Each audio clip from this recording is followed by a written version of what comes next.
నీకున్నది కొంచెమే కావచ్చు, అది రవ్వంతే కావచ్చు, దాన్నే విస్తారం చేసి వాడుకుంటాడు నా యేసయ్య. ఆశీర్వదిస్తాడు నువ్వు విశ్వసించగలిగితే. నేను దేవుని పనికి వచ్చినప్పుడు ఇదే పాయింట్తో వచ్చాను. నాకేదో పెద్ద సబ్జెక్ట్ ఉంది, నేను పెద్ద జ్ఞానవంతుడిని, మంచి నైపుణ్యం కలిగిన వాడిని, అన్నీ పొందుకొని వచ్చానని నేను చెప్పలా. నా ప్రభువుని గురించి నాకు తెలిసినంత వరకు నాకున్న జ్ఞానంలో నేను ఇతరులకు ప్రకటిస్తాను అని నడుంగట్టా. దేవుని ముందుకు వచ్చి అదే అడిగా. నా కళ్ళ ముందు నశించిపోతున్నారు, నేను చూస్తూ ఉండలేకపోతున్నా. నువ్వు నీ పనికి పిలుస్తున్నావు కనుక నేను కదులుతున్నా. 5 రొట్టెలు 2 చేపలు తెచ్చిన చిన్నవాడిని ఆశీర్వదించి వాడి దగ్గర ఉన్న 5 రొట్టెలు 2 చేపల్ని అందరి కడుపులో నింపడానికి వాడుకున్నట్టు నాకు నువ్వు ఇచ్చిన దానిలో నుండే నీ ముందుకు తెస్తున్నా.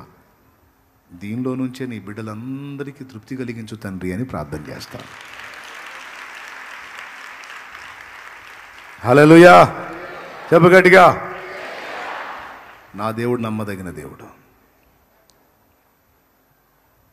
చివరికి చూడండి, అందరి కడుపులు నింపి మిగిలిన మొక్కలన్నీ పోగు చేపిస్తే 12 గంపలు మిగిలినాయి అంట.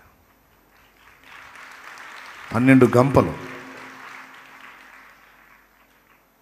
శేషం కూడా మిగిలిచ్చాడు మళ్ళీ చిన్నోడికి. వాడేం చేసుకుంటాడు 12 గంపలు? ఈ మాట ఎందుకు చెప్తున్నానంటే, మిగిలిన వాళ్ళ దగ్గర రొట్టెలు ఉండొచ్చు, చేపలు ఉండొచ్చు, 1 2 ఉండొచ్చు, కానీ ఎవ్వరూ విశ్వసించలా. అప్పటిదాకా విశ్వాసాన్ని కూర్చిన ప్రసంగం విన్నారు, కానీ ఎవరు కూడా దేవుని యందు విశ్వాసం ఉంచిన క్రియ చూపించలా. నేను ఒక మాట చెప్తున్నా, ఒకవేళ ఆ చిన్నోడు కూడా తేడనుకో, అప్పుడు పరిస్థితి ఏంటి? ఒక్కసారి ఊహించండి రివర్స్లో.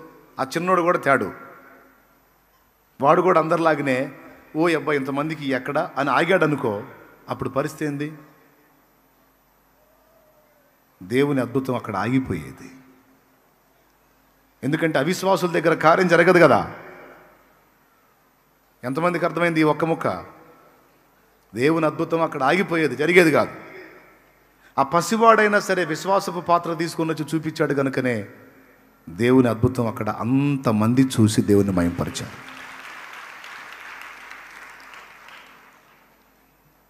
కాబట్టి నేను అందుకే చెబుతాను, చదువుకున్న జ్ఞానవంతుల కంటే చదువు లేనటువంటి మొరట మనుషుల దగ్గర దేవుని కార్యాలు చూస్తాం, పసి బిడ్డల దగ్గర కూడా దేవుని కార్యాలు చూస్తాం.